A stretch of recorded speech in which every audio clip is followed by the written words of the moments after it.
The Queen of Naurilia has no children. This means that there is no heir. So, who should be the next king? Why doesn't the Queen bear children? This situation has led to many people seeking the throne from all directions. Of course, the main reason is the Queen's weak central authority.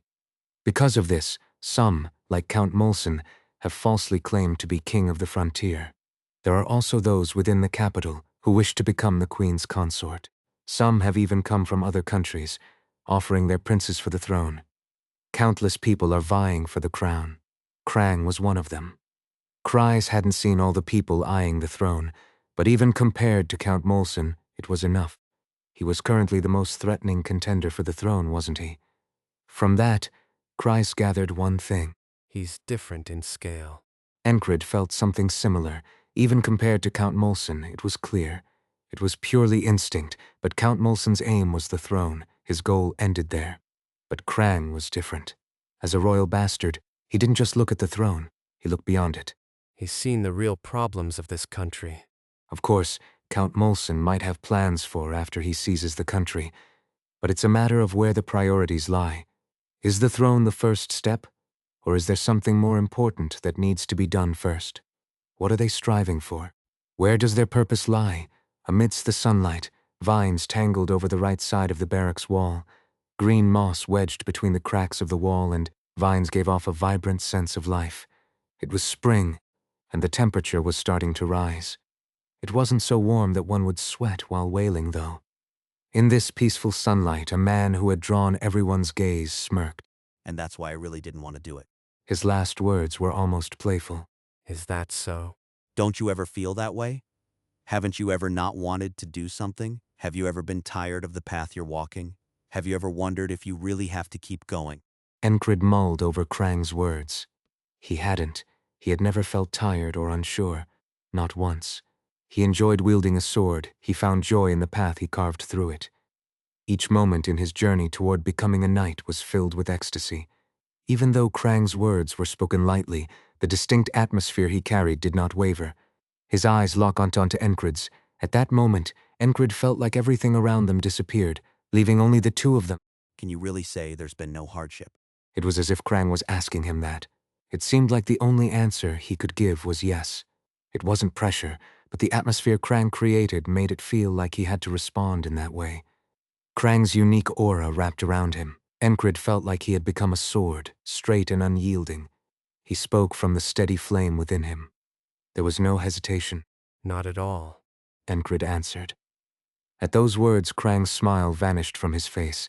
His expression turned blank and his blue eyes stared straight at Enkrid. Time passed like one savoring a sip of tea before swallowing. Ha ha ha ha. Krang burst into laughter. He threw his head back and let out a hearty, refreshing laugh. Krang's guards had never seen their lord laugh like that. Seeing him throw his head back and laugh until tears welled up in his eyes was a first. It felt unfamiliar at first, but they didn't quite understand it.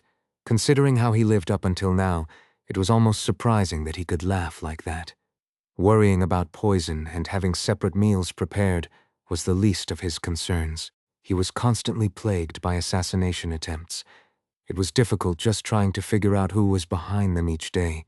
He had to dodge and avoid again and again while still building his power. He had to turn luck to his side.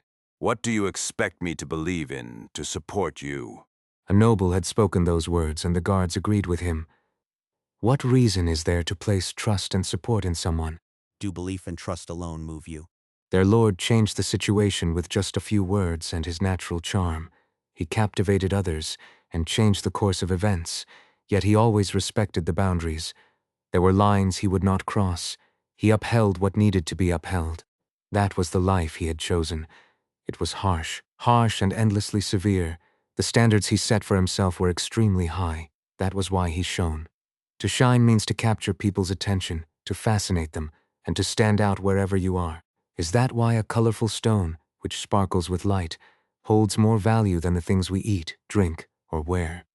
The noble who had once said those words became one of the Lord's most steadfast supporters. How can you walk the path of righteousness and still expect to get what you want? A man known as a sage once asked, the Lord responded. Sometimes I may have to step into the mud, and the dirt on my boots might sully the room. but I can't allow those around me to frown upon it, can I? The sage in turn fell into deep contemplation over the Lord's words. That's true, and your point is also valid. Krang and the sage became incredibly close. The guards had witnessed all of this. They knew the years that had passed. That's why they knew. Not once had they seen their lord laugh like that. The sight of him laughing with genuine emotion was unfamiliar. Ah, yes, there isn't. The Lord wiped the tear from the corner of his eye with his finger. It was from laughing so hard. Yeah, there isn't. The man across from him didn't even ask why he had laughed. He just responded calmly. He wasn't surprised. Thus, the conversation between the Lord and the man with black hair continued. After that, the radiant atmosphere vanished. Only a few trivial words were exchanged. Why did you charge into the enemy camp alone back then? It wasn't a charge. I meant to hit and run, but I got stuck. They were talking about the time they had fallen into the trap set by the strategist Avner. Wouldn't it have been easier if you had led your forces? It was a statement meant for the future, not to question the past, but to reflect on that situation and prevent repeating the same mistake. Kreis, listening nearby, found Krang's attitude wise.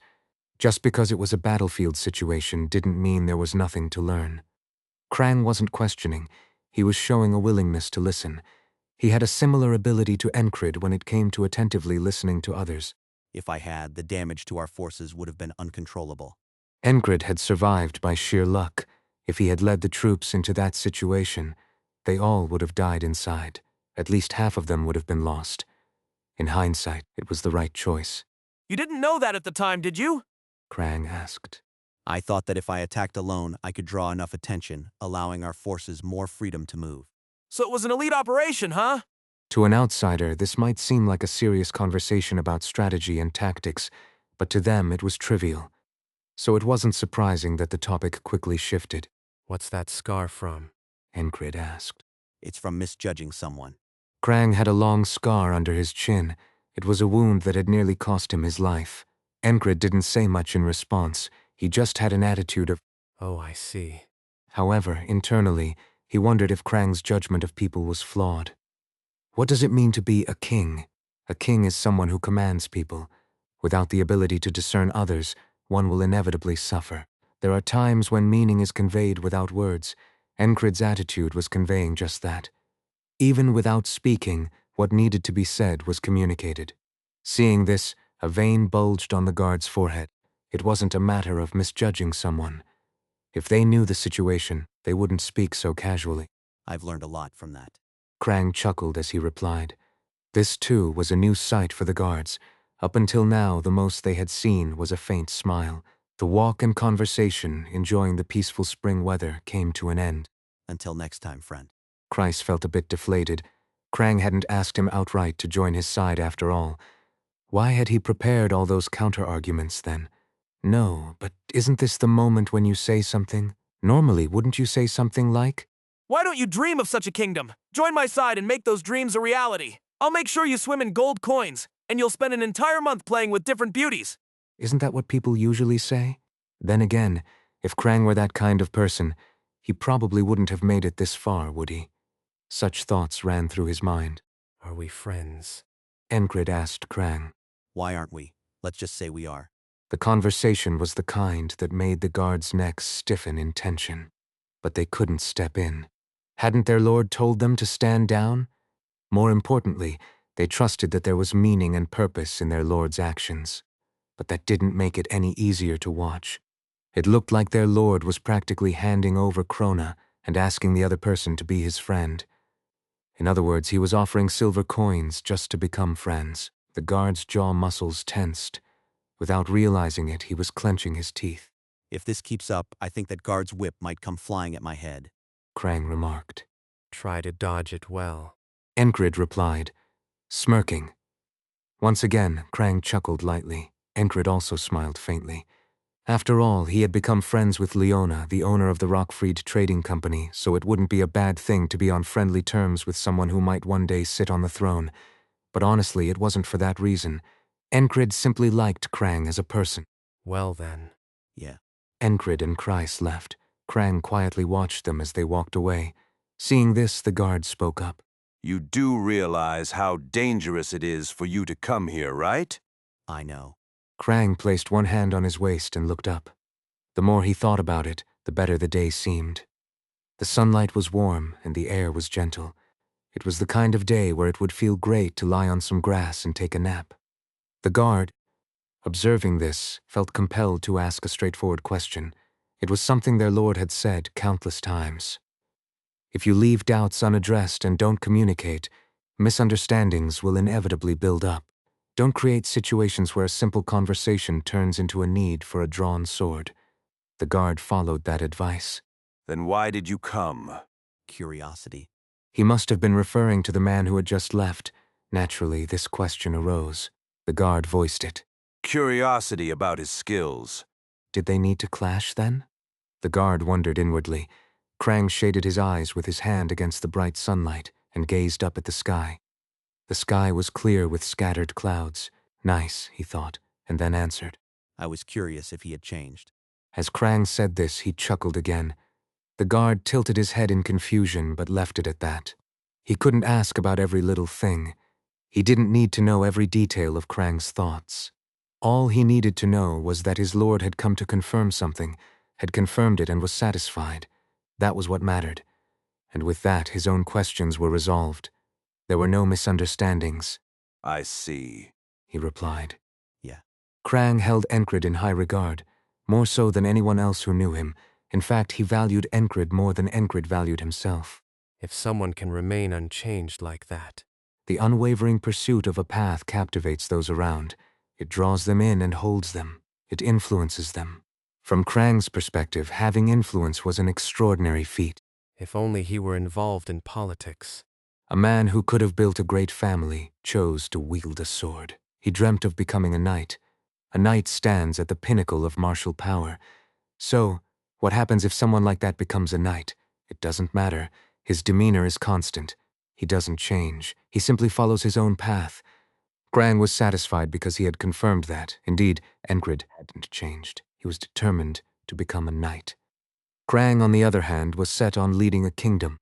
Is a continent without war even possible? if it's what my lord desires. Easier said than done. Krang chuckled and patted his guard on the shoulder.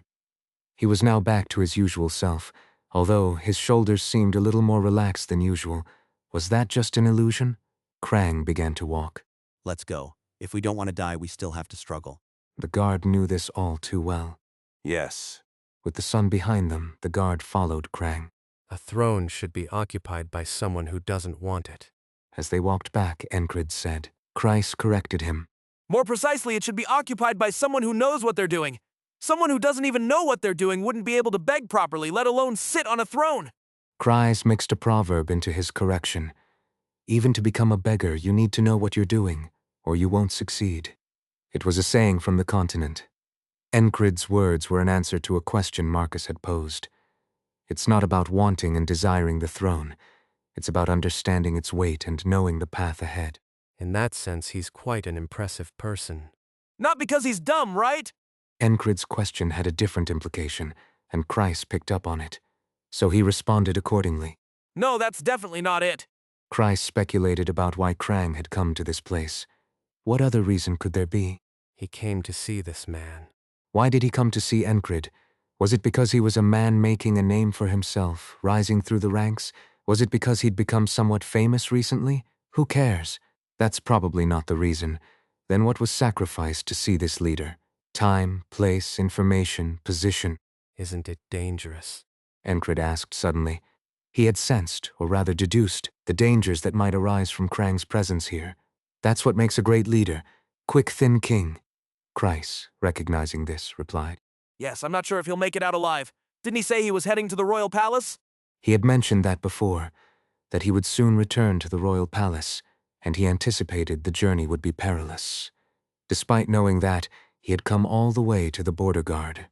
Whatever the reason, it was clear that he had taken quite a risk.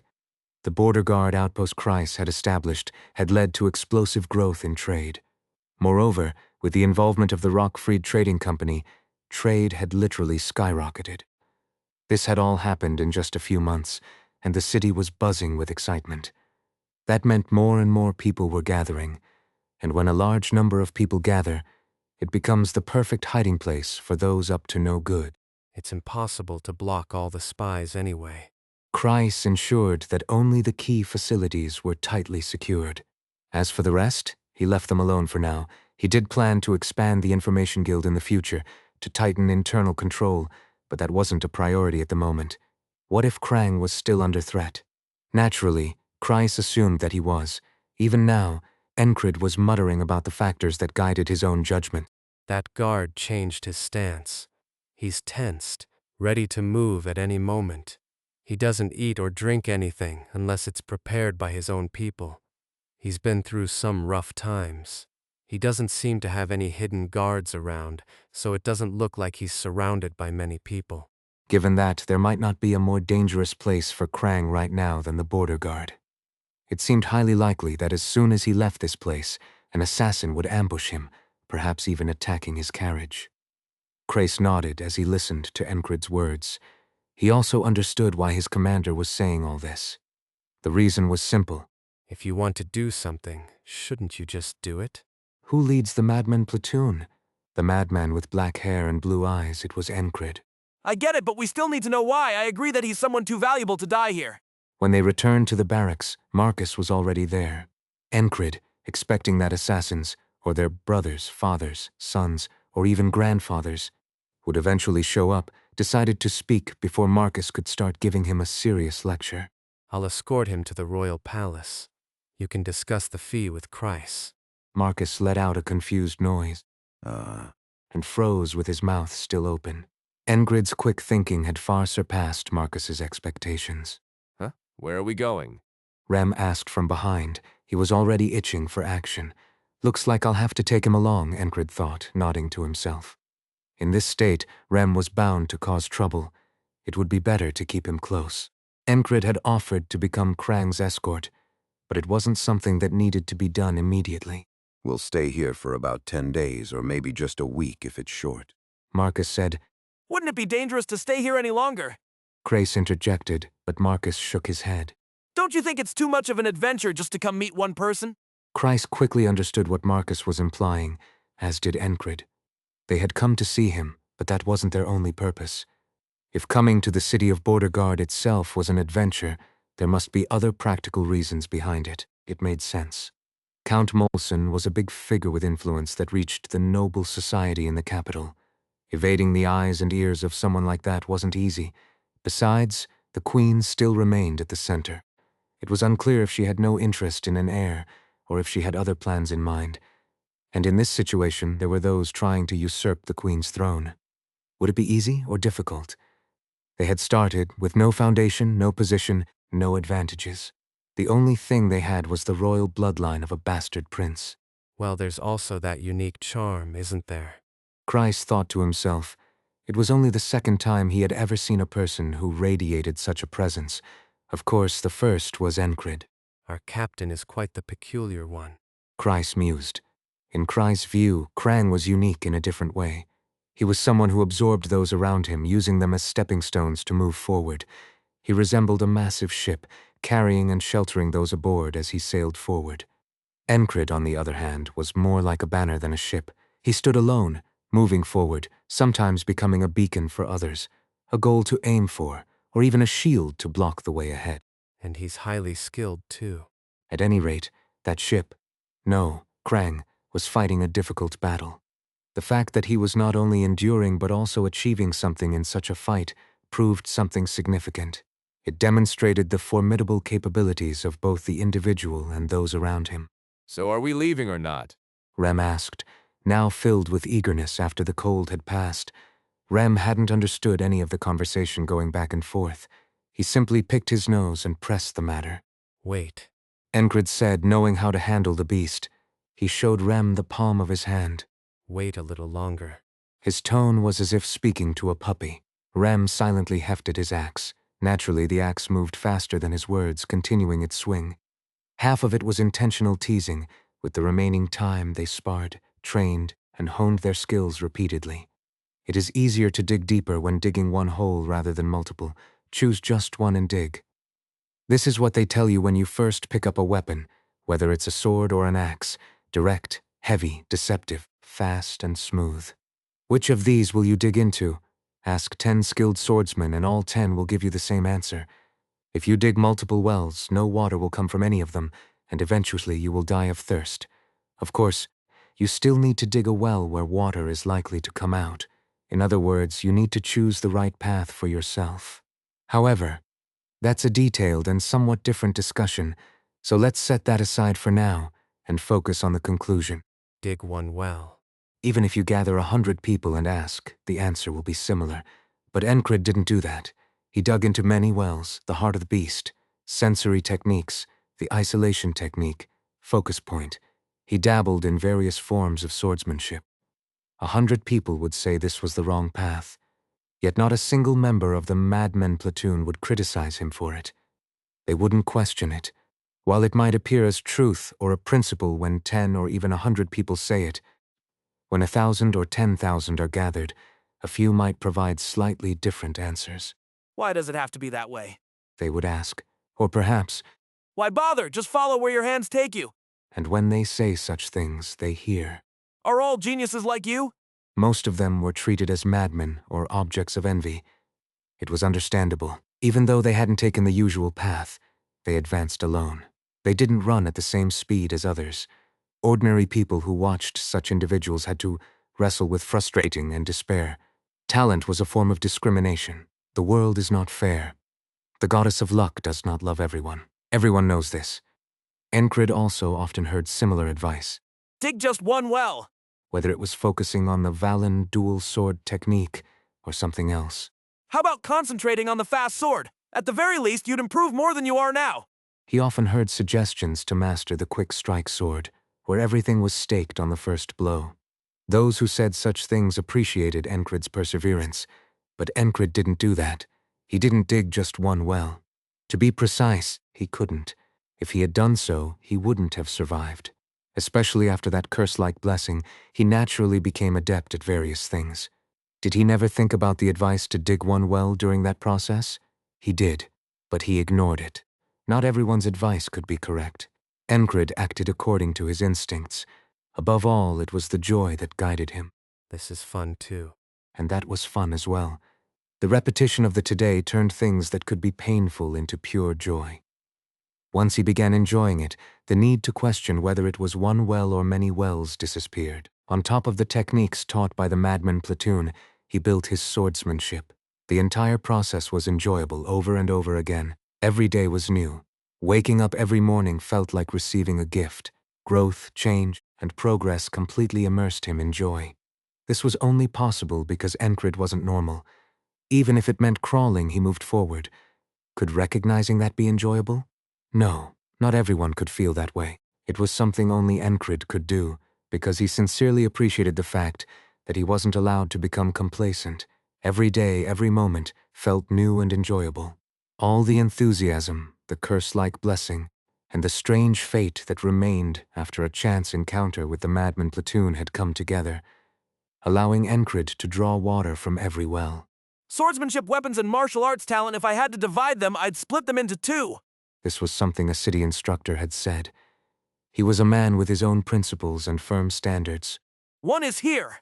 As he spoke, he pointed to his forehead with his index finger. It's the talent of using the sword with your mind, observing, judging, thinking, and contemplating. The second is the talent of the body. Whether your body follows what your mind thinks. Your body's talent is lacking closing your eyes when the sword comes flying at you. No matter how much you focus, if it's not easy, what does that tell you? It means your body isn't following your thoughts. So, focus on one thing. If you're going to use a sword, strike first. This was the same person who had told him to focus on the mercenary-style fast sword. But no one in the Madman platoon said things like that. They were geniuses who broke the rules of common sense. Even Sinar was regarded as a rare presence within the fairy race. More importantly, even they saw that the techniques Enkrid had accumulated were interconnected. There was no need to be hung up on digging just one well. That was pretty good. Rem said, having just witnessed it himself. The isolation technique flowed into Audin's martial arts, blending with the sword technique. Inside the trapping sword based on the correct sword technique, the middle sword technique of Ragna was also mixed in.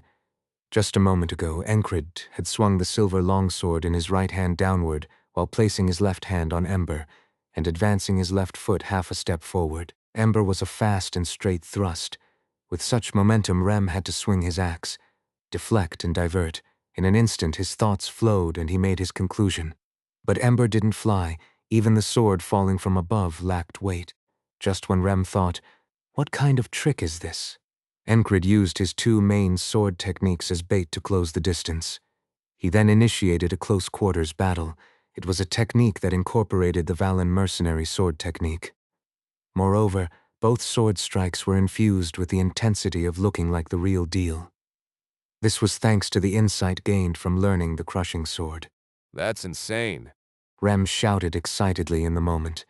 Before he knew it, Enkrid had grabbed Rem's arm and twisted it backward. In a situation where his arm felt like it might snap, Rem pushed off the ground, leaping into the air, and spun his body. It was an acrobatic move, almost like a stunt.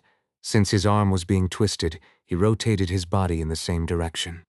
As he did, he struck Enkrid's forearm with the edge of his hand, pushing him away. Enkrid, forced backward, seemed to have calculated his movements. He caught the long sword he had thrown upward just moments before. He gripped it and struck downward. This was the crushing sword, enhanced with the middle sword technique's downward slash. Rem, thrilled by such an exhilarating move, grew more excited. As soon as he landed from his mid-air spin, he pushed off the ground with immense leg strength. His body blurred, leaving after images. It appeared as though his body had split into two. There was a stationary Rem and a retreating Rem. Enkrid's sword slashed through the stationary Rem. The retreating Rem bent backward and then lunged forward. Each movement was fast, fierce, and rough. As he straightened and then hunched forward, he hurled both of the axes in his hands. Madman. Enkrid thought in awe. Rem's move was an improvised one. With a burst of explosive noise, both axes flew like spinning discs. Enkrid tilted his sword diagonally. With that, he perfectly blocked the path of the flying axes. As the axes collided with his sword, the impact shook his entire body. It was due to the immense force behind the throw. The axes struck by the sword spun upward.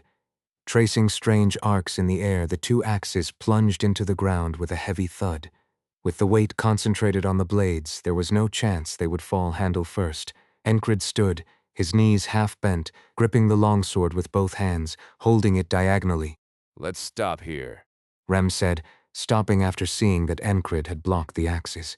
If they continued any further, something was bound to break, or at the very least, one of them would be seriously injured.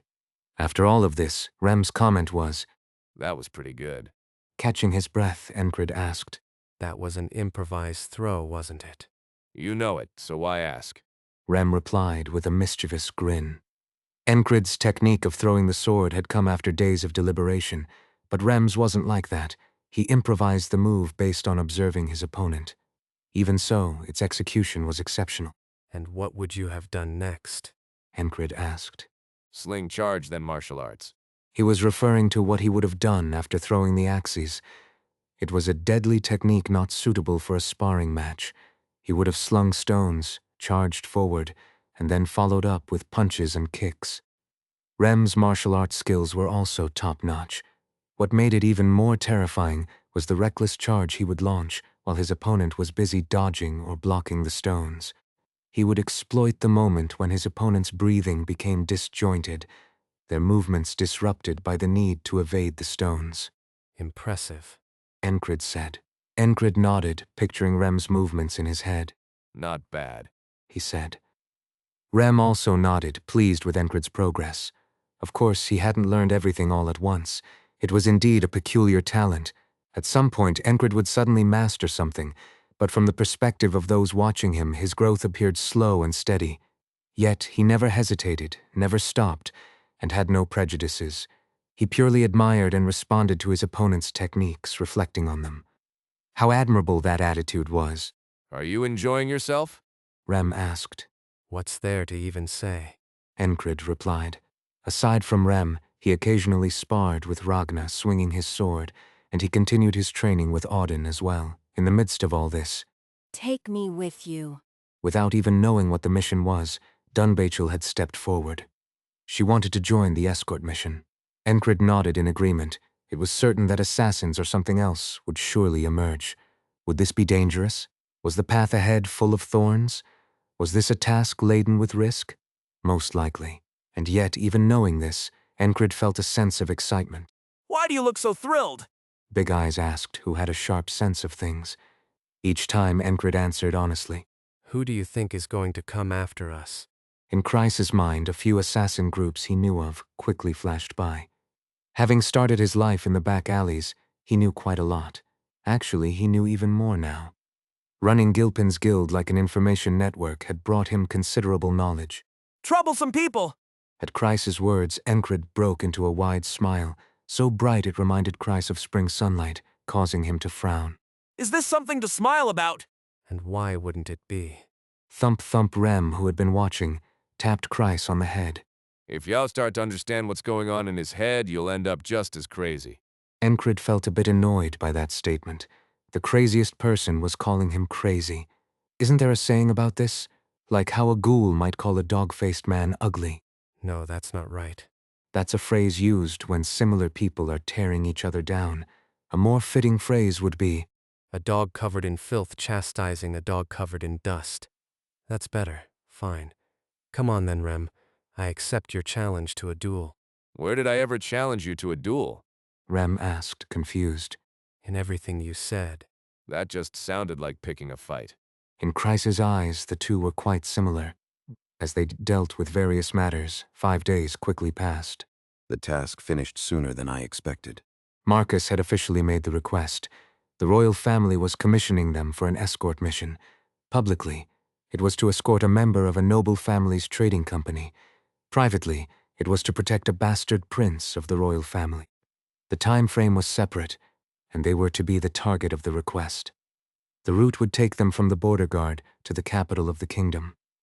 With that settled, they planned to depart in 2 days, and as the evening came after a day of preparation, they had just decided who would stay and who would go on the mission. Damn it. Who else would sneak in like a wild cat? Sitting there as if nothing happened? Enkrid had returned after gathering useful supplies and buying things like seasoned jerky. He also managed to get some brandy in one of his flasks. There might come a moment when a few sips of alcohol would be desperately needed. As he entered the tent, Rem spoke, noticing the person sitting inside. Sneak in? You probably just didn't notice because you're so dull. Anyway, the man was exceptionally good at hiding his presence. He sat there without lighting the lamp, blending in with the surroundings, as still as a piece of furniture. You're back? Enkrid said as he stepped into the tent. Jackson, who had returned, nodded. Yes, I'm back, but it seems I'll have to leave again soon. Where to? I have business in the capital. Are you talking about Naurelia, where the royal palace is? Enkrid asked. Jackson, sitting in the chair, blinked once before responding. Obviously. Was it a coincidence or just luck? That's exactly where we're headed. Jackson blinked again, surprised. Headed where? Deadweight. You're taking him with us? Rem interrupted from the side, but Jackson paid him no attention. You're going to the capital. Yeah. When? Tomorrow. Jackson found it quite convenient. He had been looking for an excuse to get to the capital, specifically the royal palace, as soon as possible. And leaving tomorrow? It couldn't have worked out better. I can't go! Just before separating those who were leaving from those who were staying, Kreis was the first to decline. Enkrid hadn't planned to take him along in the first place. There's too much work left here. Don't go off getting beaten up somewhere just because I'm not around. Kreis said it so confidently that Enkrid naturally felt like he had to nod in agreement. Yeah, I should try not to get beaten up. After making a renewed vow, Kreis took a step back. Why are you looking at me like that all scary? Are you gonna hit me? Why would I? He only responded out of concern. Anyway, I can't go. I need to get the outpost in order. And though I trust Leona, merchants by nature will clear out the storehouse if you leave them alone, so you'll need to watch out. Just as he said, Kreis couldn't leave. He still had to deal with those who had yet to come to their senses, nobles in name but idiots in reality. It seemed like even 10 bodies wouldn't be enough for him, but that wasn't quite the case. Chris managed to do everything that needed to be done. He took his breaks, met the people he needed to meet. For about 10 days now, he had even been going on what looked like dates with Nurat, who had arrived in the city. Nurat was a black woman, the bodyguard and adjutant of Garrett, the battalion commander of the Green Pearl Garrison. Kreis had sent a letter tied to a raven's leg to Garrett, requesting personnel in advance, claiming there was something urgent to discuss, which was why Nurat had come. But surely that urgent discussion wasn't supposed to involve meals and walks through the market, was it? Given that there were days he didn't even return to his lodgings, it was possible to speculate that they'd already done everything. Of course, this was none of Enkrid's concern. Commander Garrett wants to retire, so we need to select a successor. Kreis had made up his mind to take control of the entire city. Seeing his passionate attitude, Enkrid felt something. He's caught the Krona bug. It was true.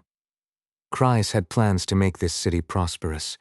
The city would grow so large that the leftovers falling through the cracks would be more than enough for him to feast on. He also wouldn't stop making money in preparation for the civil war that seemed likely to erupt. That was Kreis' goal. In fact, he was already establishing outposts and setting his sights on the herbs and poisons coming from the swamps. For these reasons, I'm anxious, sending you off on a long journey without me. Sinar remarked. There was no one more skilled than her at exploring the swamps, distinguishing between herbs and poisons, and discovering useful materials. Is that so? Her doll-like face, not just beautiful, but with an expressionless demeanor, gave nothing away. It's a joke. Yes, I know. I thought you wouldn't. So all this time it wasn't a joke? No, it had all been jokes. There was no point in distinguishing them. It was always difficult to adapt to a fairy's jokes. Enkrid shook his head inwardly. Sinar aside, Auden and Teresa were also staying behind. I've still got too many soldiers to train, brother. Auden said with a kind smile, though that wasn't the whole reason. Enkrid instinctively felt that Auden was reluctant to go to the capital, specifically to the royal palace. But it wasn't something to press him on. As always, Enkrid respected the choices of his company members. The reason for his reluctance didn't matter to him. I'll stay and help too. At some point, Teresa had stuck closely by Auden's side. No soldier was brave enough to call them the giant siblings to their faces, but the nickname suited them well. All right then. Enkrid said that settled things, The weather's looking gloomy. said the fierce barbarian, Rem, When we arrive at the capital, I have personal business to attend to. said the sly stray cat Jackson, who openly hinted at his hidden motives. Do what you need to. Reaching the capital, that'll take about half a year. Jackson added. With horses and good weather, the trip along the road should take no more than 15 to 20 days, so how it would take half a year was anyone's guess. Then there was the lazy swordsman who, if left alone, seemed like the kind of person who'd quickly go missing, only to reappear somewhere else, carving a legend with a single sword. Travel, huh? It's the pleasure of a dull life. The unpredictable wizard said, who had transformed into a woman today for some reason. Will there be a lot of fighting? I hope there is. The beastkin said, who had no interest in the person they were meant to guard, only hoping for more attackers to ambush them along the way, utterly unconcerned with propriety. A wild horse whinnied with different-colored eyes, carrying the blood of a beast. Are you guys serious? The whip-wielding guard asked. He looked at each of them one by one, his expression growing serious. They had to serve their lord and carve a path through treacherous terrain. Nothing about the journey could be taken lightly. Marcus had even gathered a unit to serve as bait for this mission, yet he had left early the previous night, claiming urgent business. Disloyal. The whip-wielding guard thought, cursing Marcus silently, but Krang didn't seem to mind. He's a busy man. Krang defended him. How were they supposed to reach the capital without him? They would have needed his escort forces, but since that wasn't an option, they would have to rely on the plans laid out, even if the seeds they had sown so far were still merely saplings. For example, the Language Restoration Guild. That was one of the seeds their lord had planted. But that wasn't a viable option either. What on earth? The Language Restoration Guild hadn't managed to build up any strength within the border guard. At least in terms of military power, they were terribly lacking. Hadn't someone once said that a mad frog took out all the warriors by itself? What the? Was that just some absurd story, or had some idle frog really gone around doing such a thing? Just like there are strange humans in the world, maybe there were frogs like that too. But for one to stay here and take on all the troublesome tasks, Bound by a pact. it was a reasonable suspicion. In any case, With Enkrid's mad company stepping in as their guard, things were looking good. At least, that was how it seemed. But it feels unsettling. The intuition honed over years of life-threatening guard duty told him one thing. These guys aren't normal. If he relied on them alone, there'd be no hope. Every single one of them seemed to breed unease. Why would it take half a year to reach the royal palace? Why do none of them seem to care about their guard duties? And why are they grinning while estimating the number of attackers that might ambush them? So everyone knows how to ride a horse, right? Enkrid asked, addressing the group. No carriage? A carriage would draw too much attention. We need to move without being seen, and you want a carriage? The whip-wielding guard erupted in anger midway through, but Rem nonchalantly picked at his ear. What's with this guy? Did he eat something bad? Why is he yelling this early in the morning? This son of a bitch. Enough. Krang intervened just as the guard was about to lose his temper for real. His eyes gleamed, more alert than ever. These people were peculiar, even in his eyes.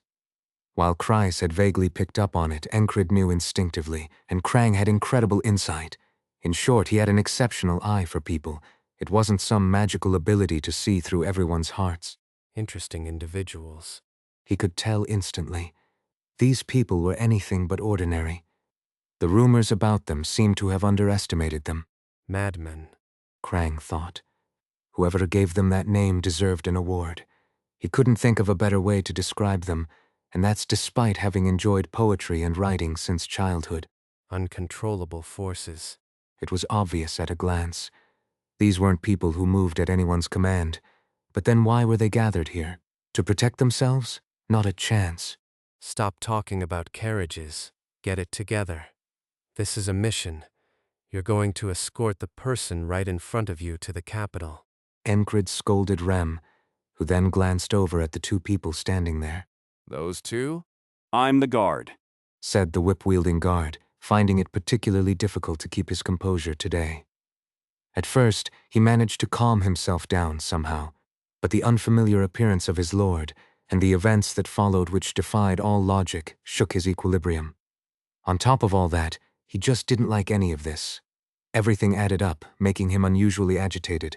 Responding, the guard took deep breaths to compose himself. This is bad. If things went awry, he might have to escort his lord to safety by himself. He couldn't afford to be rattled. The guard took a few deep, deliberate breaths. He wasn't an ordinary man either, and then it happened. Guard? Not a guide. Who? The gray-haired bastard, the blonde with the droopy eyes, and finally the mad beastkin trio chimed in. These guys, seriously. Stop teasing me, the guard muttered. Enkrid stepped in to stop them. Rem and the others naturally followed his command. Seeing this, Krang's eyes gleamed even brighter. They can be controlled? These people, like whirlwinds who could spin out in any direction. How? Through power? Skill? No, that wasn't it. Influence. Just as Krang himself had been influenced, these people too were influenced by Enkrid. They followed his words, they respected his will. Enkrid was the key that controlled them. Krang's insight was indeed extraordinary. He could grasp the process by seeing the result. If they were mere amateurs, Enki would just seem like a madman. To the average person, Enkrid's behavior was hard to understand.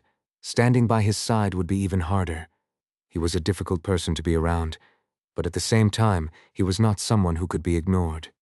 Whatever he did, it would inevitably draw attention, and his way of life often felt like it was silently reprimanding others. Many people must have crossed paths with Enkrid over time.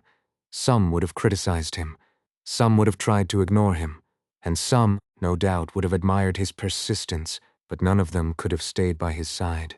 That's just the kind of person Enkrid was. So, who were the ones left? Definitely madmen. Or people with extraordinary talents in certain areas. Those who wouldn't crumble in the face of Enkrid. Interesting. Krang concluded aloud. You hear that? He said it's interesting. The guy's got an eye for people.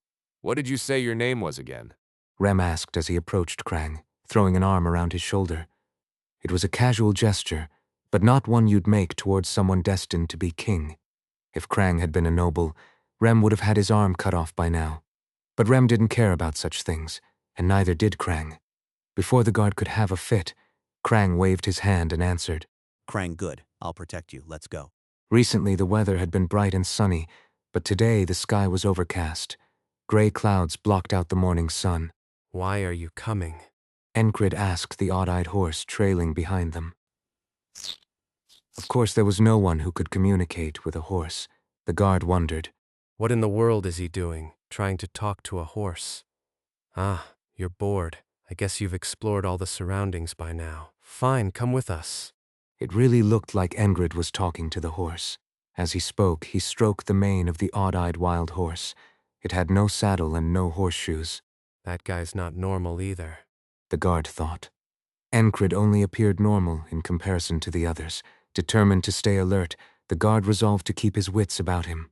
The odd-eyed horse followed along, but didn't allow anyone to ride it. Good luck, Graham said as he bid them farewell, handing over the reins. Do you know the direction? He asked. Of course, Kreis also came out to see them off at the city's edge. If you're not sure, should I lead the way? Ragna chimed in. You madman, do you want to wander the continent for half a year? Rem scolded him, and Ragna turned his head away. Shut up, barbarian who can't even fight. Did I just lose? Rem muttered. Jackson reacted to the exchange. Rem's cheeks trembled, and a not-so-friendly smile crept onto his face. Enkrid smoothly stepped in between them. He was also an experienced rider. The horse with a saddle moved exactly as he directed. We follow the main road. What? The guard was the most surprised by this statement. Krang was a little surprised too. It wasn't that he doubted their skills, but wasn't this just asking for trouble? Oh, had you thought this through in advance, or were you just about to mention it? Kreis nodded as he spoke. Yeah, it seemed like the right thing to do. Instinct? Half-half. And the other half? I thought it over. Enkrid ran his hand through his short-cropped hair. It was the haircut Kreis had trimmed for him not long ago. Krang mulled over their conversation. He wasn't a fool. We've already been exposed, they know. Krang had faced life-threatening situations in many places. He was quick to grasp the situation, thanks to his experience. It was clear that even before they had set out, those targeting him were already in position. Whether they took the main road or wandered the mountain paths, the result would be the same. Better to stick to the main road and push ahead at full speed. If they abandoned the carriage and chose horses, that would be the fastest route. Having traveled the continent, Krang wasn't someone who would easily fall behind anyone else. In his mind, a path began to form, the fastest route from the border guard to the capital. I know a few shortcuts, Krang said. Enkrid nodded. A guard target who understood him well. There was nothing wrong with that. Kwarung! At that moment, thunder rumbled in the distance, followed by a lightning strike. A blue bolt of lightning crashed down over the Penhanil mountain range. If a mountain ranger had been there, they would have faced terrible danger. Of course, with weather like this, they would have come down from the mountains long ago. Soon, raindrops began to fall, lightly at first, then more steadily. Well then. Do-do-do. Enkrid led the group forward, and soon everyone was on the move. They were all proficient riders. Esther ran in her panther form. Watching them disappear into the distance, Graham muttered under his breath. Will they be all right? Who are you worried about? Kreis responded. These were some of the strongest forces in the region. An assassination attempt? If these people were the kind to die from something like that, they would have all held hands and crossed the so-called River of Death a long time ago. What diligence in this weather. As soon as Enkrid muttered, a bolt of lightning struck. Has something arrived? Krang asked. Enkrid nodded. The weather was raging wildly. Suddenly, a storm had hit. The rain had been falling since they set out, but who could have predicted such a turn in the weather? At this point, it seemed like it wanted to be friends with Ragna. The storm's unpredictability was like a crazy, hopeless wanderer. It had been a bright spring day just yesterday, and now, out of nowhere, this storm. 7 in front, 10 to the left, 8 to the right, and 6 behind us. Jackson reported. Thud, thud, thud, thud, thud.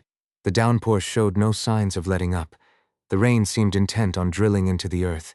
Even though he wore a waxed robe, the rain was twisting in the strong wind, slashing across his face. His cheeks stung from the impact. The wind was fierce. The gusts were so fast it was hard to keep his eyes open. The rain pouring down on his clothes was like arrows stripping away his senses. Attacking in this weather? Calling them diligent was an understatement.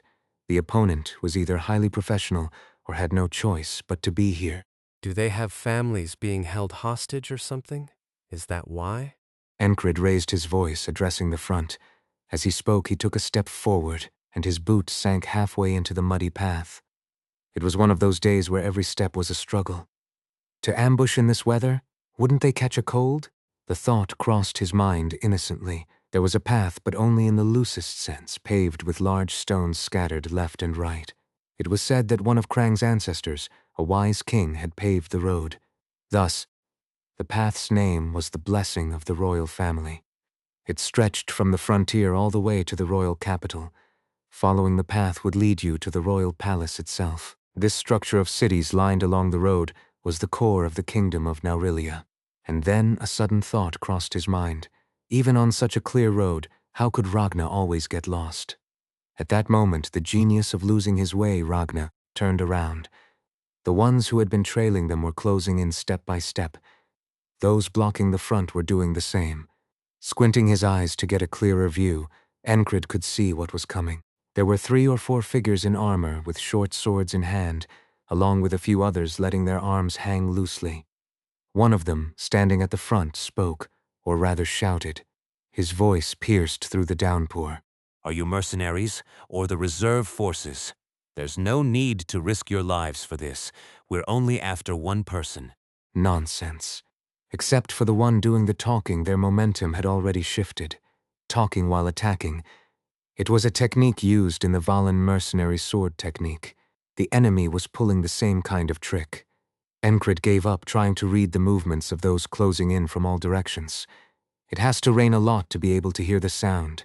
It was impossible to hear anything clearly with the torrential rain and howling wind. Who? Enkrid asked, knowing the answer. He raised his right hand to his ear and let his left hand hang. That's... The opponent trailed off. It was the kind of speech that made anyone wait for the next word. The one in the lead drew everyone's attention with his gaze. The rain above his head started to take shape. Ah. Enkrid couldn't help but be impressed. So they brought a wizard, huh? This wasn't just some ordinary opponent. Enkrid merely admired it. That was enough. He didn't dodge or swing his sword. There was no need. Sorry, but they had something like a wizard on their side, too. Esther, who had risen behind him in human form, not as a panther, waved her hand. The rain, which had formed into a spherical shape and was about to fall, scattered back into the air and burst outward. It was a spectacle. The sound of the rain bursting apart echoed in everyone's ears. In an instant, the downpour overhead vanished. Instead, the wind, now 3 or 4 times stronger, whipped around the space where the 2 spells had clashed, surging outward in all directions. Enkrid braced his feet into the muddy ground. The howling wind threatened to throw him backward, but he tightened his abs and bent slightly to withstand the gusts. Naturally, everyone held their ground as best as they could. Even the assassins quickly crouched low. A wizard. One of the enemies shouted. They too were wearing waxed robes. However, thanks to the wind, many of their robes had been blown off, exposing their faces. One of them, who had shouted loudly, revealed a glimpse of his face beneath his now uncovered hood. He looked to be a man in his 50s, his gaze fixed in one direction. He was so shocked that he didn't even bother to pull his hood back up. Where his eyes were looking, Esther stood, facing the falling rain with an unwavering posture. Esther's robe, standing firm, repelled the raindrops, and the wind seemed to weaken as it approached her. It was a mysterious sight. Through the refracted rain, Esther raised a finger. With her thumb and forefinger extended and the rest curled into her palm, she aimed at the man who had cried out about the wizard and whispered, "De Muller's arrow." Her words were drowned out by the sound of the rain, heard by no one. The spell, formed from gathered wind, took shape and flew. The enemy wizard let out a short cry. His head exploded. Die. Esther's voice rang out clearly, but only after she had killed her target. Enkrid thought to himself, at a time like that, shouldn't she say you're dead instead of die? What? This wasn't the assassin's leader speaking, but one of his whip-wielding guards who muttered, were they surprised he? Enkrid recited in his mind. He knew Esther was a wizard, but he didn't expect her to overpower the enemy so easily. Why are you so good at fighting?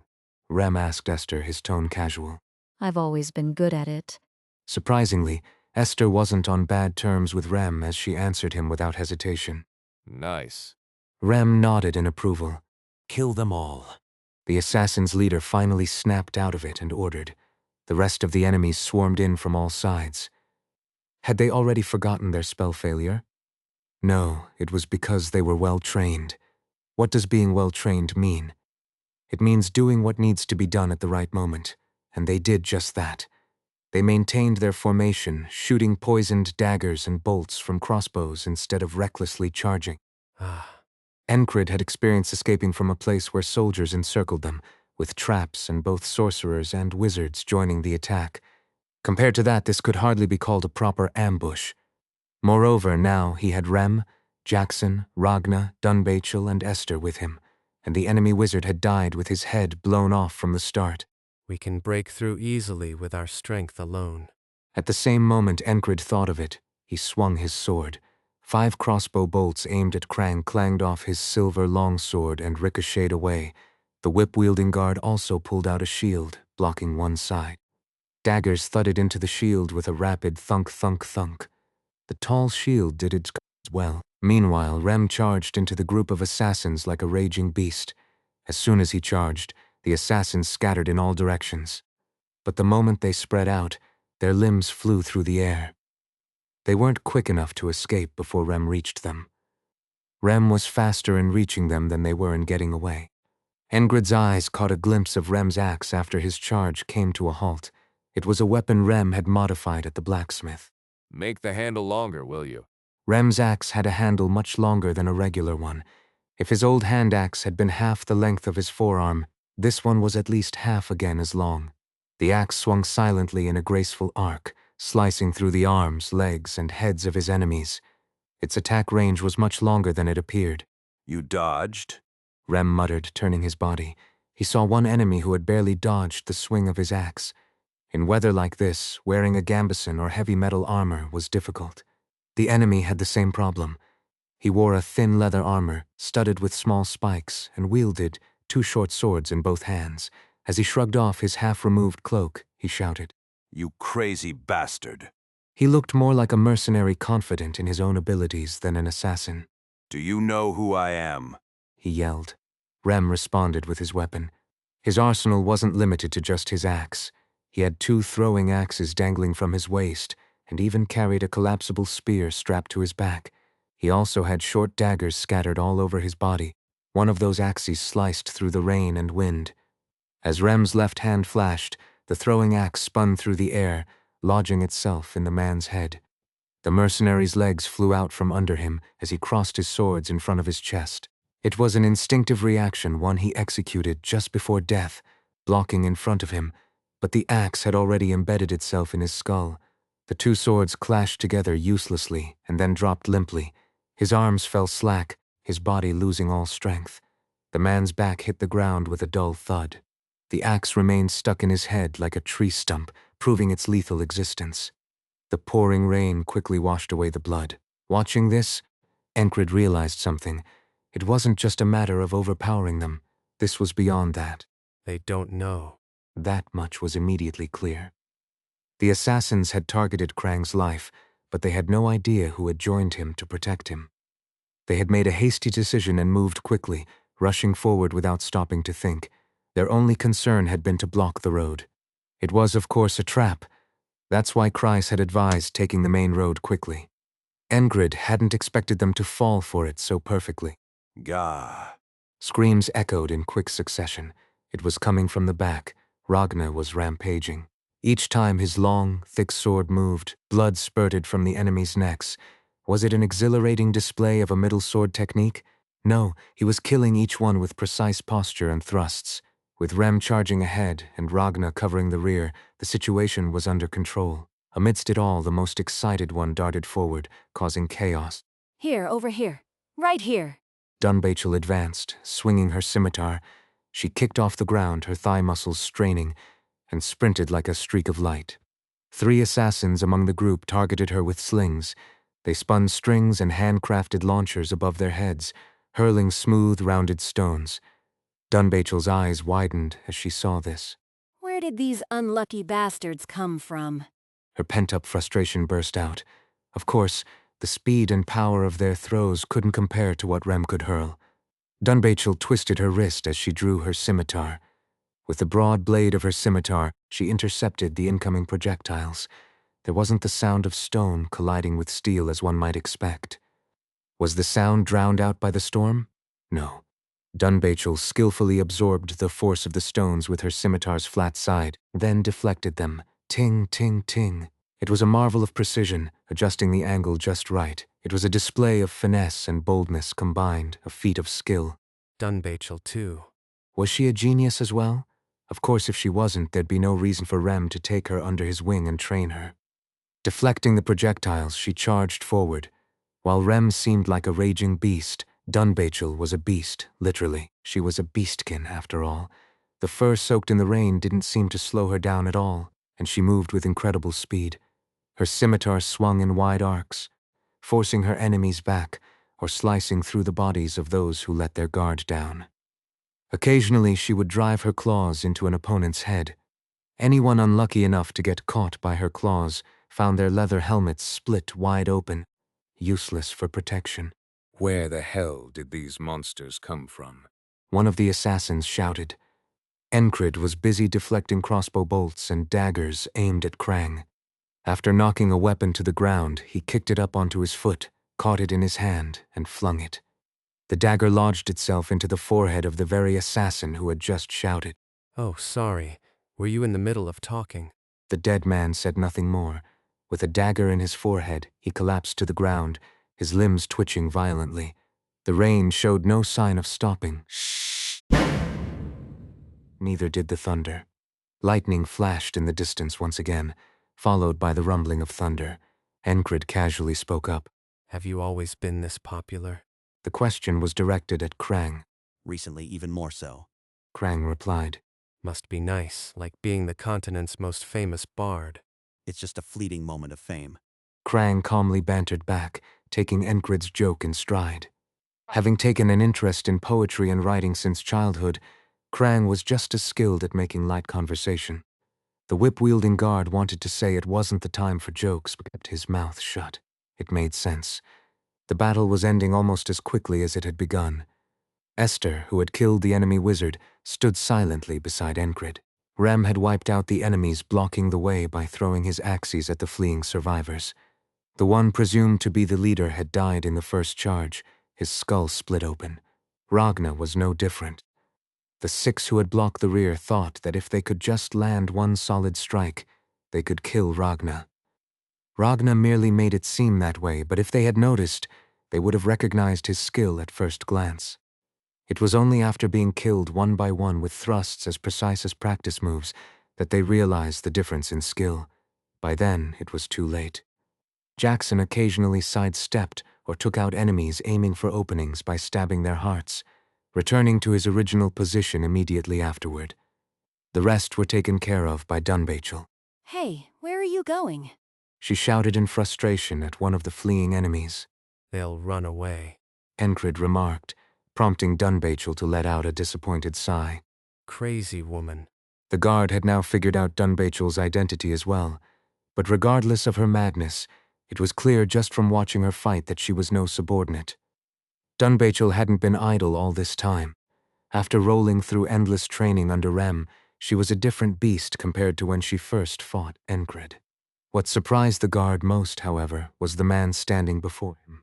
Enkrid. Even in the midst of this storm, the man casually deflected daggers, crossbow bolts, and projectiles with his sword. It was nearly a feat of acrobatics, and yet he did it effortlessly. His skill was astounding. Enkrid had become aware that his reflexes and abilities had sharpened significantly compared to before. Is it because of the time I was completely surrounded by the enemy?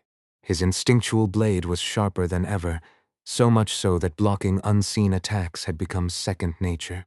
You really are a great fighter, Krang remarked, impressed as they looked around at the battlefield now littered with corpses.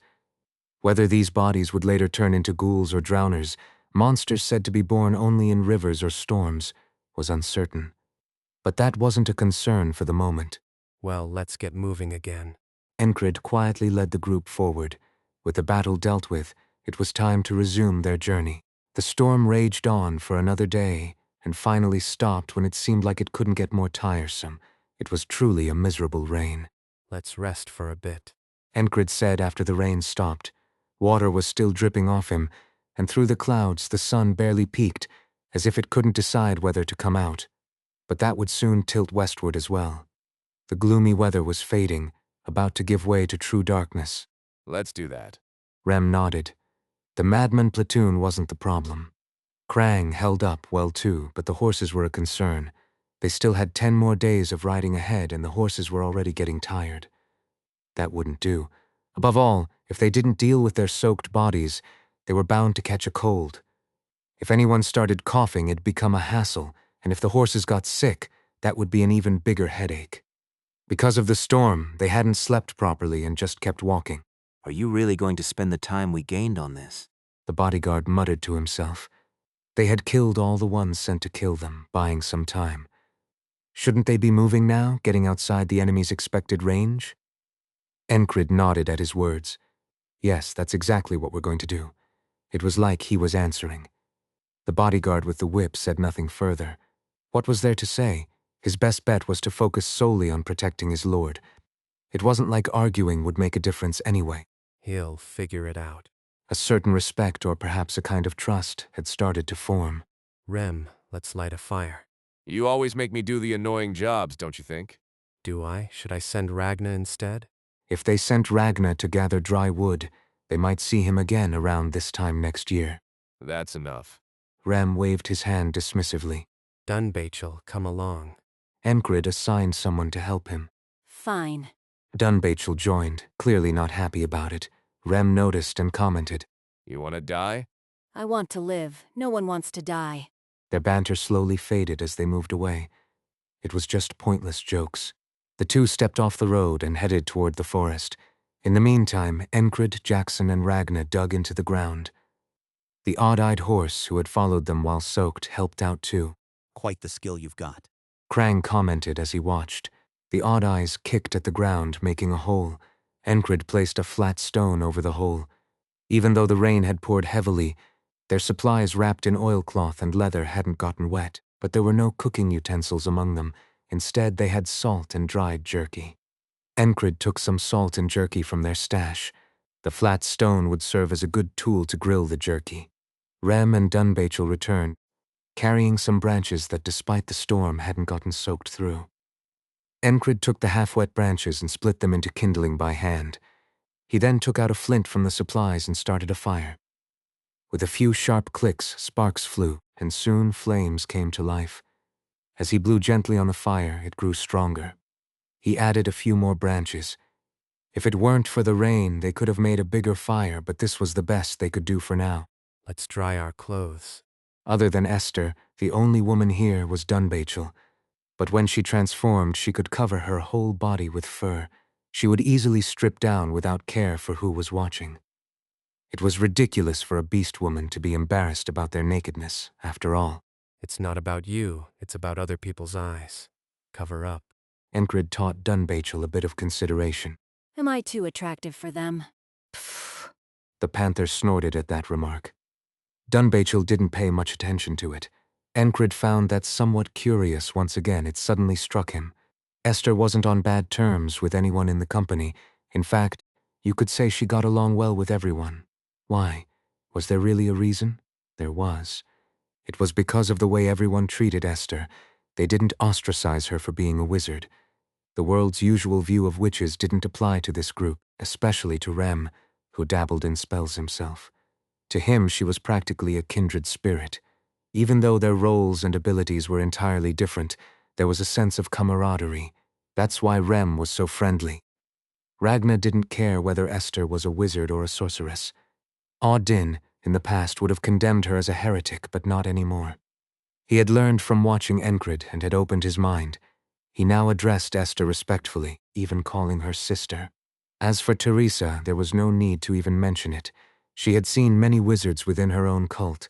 Compared to them, Esther was a remarkably sociable wizard. Dunbachel was no different. Esther didn't cause her any trouble. and she was quite attractive. The only thing that bothered Dunbachel was that Esther sometimes monopolized their captain. Aside from that, Dunbachel actually liked Esther's long hair. It was incredibly soft to the touch, and even Esther didn't mind when Dunbachel played with her hair. It wasn't fear in her eyes, nor was it curiosity.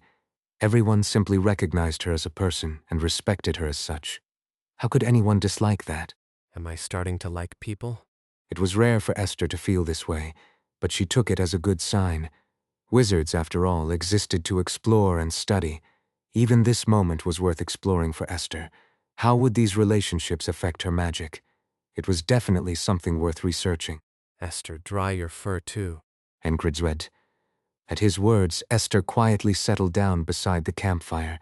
Everyone was drying their clothes. They wore only their undergarments, which were thin enough to dry while still being worn. It was supposed to be a journey that would take a month at most, but on the very first day, right at the start, they were attacked by a group of about 30 assassins. It wasn't exactly what you'd call an ideal beginning. Want a drink? Rem asked, rummaging for alcohol. Jackson had already taken out a flask and was sipping from it. Enkrid was in the middle of asking if Jackson had any intention of sharing the drink. Everyone acted as if they didn't have a care in the world. Got any alcohol? Krang, also caught up in the mood, asked. The bodyguard shook his head. Alcohol? Here? It was surprising that anyone would even think about drinking in a place like this. Jackson handed a small bottle to Enkrid. Enkrid took a sip and nodded. Apple cider. I met a master brewer in one of the towns we passed through. Excellent. Enkrid expressed his admiration. Are you just gonna drink it all yourself? Rem walked up to Jackson, boldly extending his hand. Still sitting, Jackson unsheathed a small dagger and swung it at him. Rem quickly pulled his hand back to avoid it. What are you doing? Weren't you offering your wrist to be cut off? Captain, mind if I kill this stray cat? Rem asked with a grin. Enkrid took another sip of the apple cider and watched the two bicker. Then he sealed the bottle with its cap and tossed it. Rem caught it. Jackson didn't mind if the captain shared his drink. That was the end of their squabble.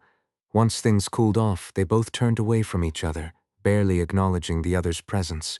Rem didn't grumble any further. Hey, let's eat together, he said, approaching Dunbachel. Dunbachel wasn't drinking. Instead, she was gently grilling some seasoned jerky on the stone. All right. She agreed. The special seasoning kept the jerky tender. Dunbachel thought it was the best food she'd had while camping. Enkrid felt the same as he ate. Krang took a bite as well and nodded approvingly. If he ever became king, he'd probably give the person who made this jerky an award. Ragna, meanwhile, was lost in thought, watching the storm. It reminded him of an old memory. Back then, there had also been a storm. The rain had fallen so heavily that he couldn't see an inch in front of him. The downpour had struck his body with such force that it felt like it might leave bruises. There was a day like that. Remembering that moment from the past, Ragna turned his head in the direction of his homeland. He looked north, using the stars to guide him. What are you doing? Enkrid came over, sensing that something was off about Ragna's mood. Ragna answered honestly. I'm looking north. Toward the place where his family and his land used to be, to where his people, his tribe, still lived. North. Was this homesickness, regret, or maybe hatred? As he stared in the direction of his homeland, it almost felt like he could sense their presence beyond the horizon. That's south, Enkrid said. Ragna quietly turned his head. That was enough reminiscing. After moving through the storm, he was hungry. It was time to eat. Don't even go to the bathroom alone, Rem quipped, watching him. Ragna ignored him. As the night deepened and it was time for everyone to sleep, Enkrid set the watch order. Jackson, you take the first shift. They quickly established the order. Jackson, the bodyguard with the whip, Rem, Enkrid, and finally Ragna. Even if the enemy tried something with spells, they'd be fine. Esther's eyes were glowing faintly in the dark. At some point, the panther had fallen asleep beside Enkrid. Enkrid wrapped his arms around the sleeping panther. If something happened, she would wake up on her own. Krang watched this and spoke up. A wizard who turns into a panther. The bodyguard still flinched whenever he looked at Esther. At first, he had been shocked by her transformation, and then later by her appearance. But he wasn't the type to let his principles waver. Not bad. He was close to Krang, which meant he had to be a decent person. He seemed a bit uneasy about resting, but he didn't say anything out loud. Was his newfound trust in Enkrid overflowing? Maybe it was from watching him fight, but it was more about respect than anything else. Enkrid had proven his abilities, and since the bodyguard's lord respected him, so did he. He really wasn't a bad guy. Lost in his thoughts, Krang's question finally registered. What do you think about becoming a knight? It's fun. Fun? When asked if everything was fine, the answer came back as fun. Enkrid nodded. He had stuck some branches into the ground at an angle to hang his clothes for drying. Jackson was poking the campfire with a long stick. Crackling sounds came as the partially wet branches burned, sending sparks into the air. The sparks danced in the night sky before vanishing, disappearing sparks, the rising flames, and the comfort that came as their damp bodies dried out. Krang and Enkrid sat facing each other with the campfire between them.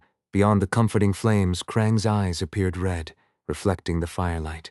Enkrid stared directly into Krang's eyes. Krang, in turn, gazed into Enkrid's eyes. Then Krang's mouth opened. What's your reason for helping me? First, he had called him a friend and spoken about his dreams while looking him straight in the eye. But at no point did he ask for Enkrid's help. Krang was asking earnestly now, and his voice carried a certain force. It felt like there was a commanding power behind his words. Was this what the word of power used by Dragonkin felt like? Perhaps there was dragon blood mixed into his ancestry. It was as if the words themselves pressed upon him, demanding an answer. Interesting. Enkrid felt something similar to when he was confronted with overwhelming force. But it didn't trigger a refusal of will in him. This wasn't an actual technique based on willpower. And besides, Enkrid wasn't intimidated by Krang's aura. Someone told me you're not a man to die here. That's why he could answer so calmly. I won't die even without your help, Krang said without even pausing for breath. What confidence. But Enkrid didn't feel the need to deny his words either. Even if Krang had to take a longer way around, he would have found a way to survive.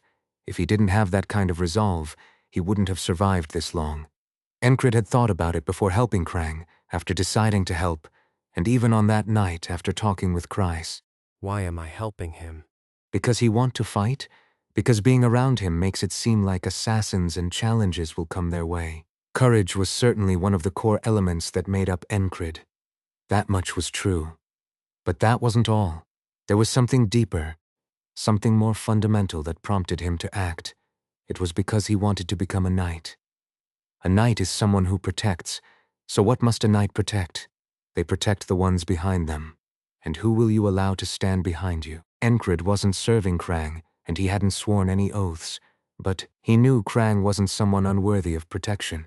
Whether or not you're worth protecting. Even under the oppressive force of Krang's aura, Enkrid didn't falter. He easily overcame it. I don't know yet. Then, he continued after a brief pause. It's because he doesn't know. That's why he helps. Lending a hand doesn't mean much will change in the long run. Who knows? Only time will tell. That's all there is to it. He helps because he doesn't know. He helps to learn who Krang really is. Krang smiled again through the campfire.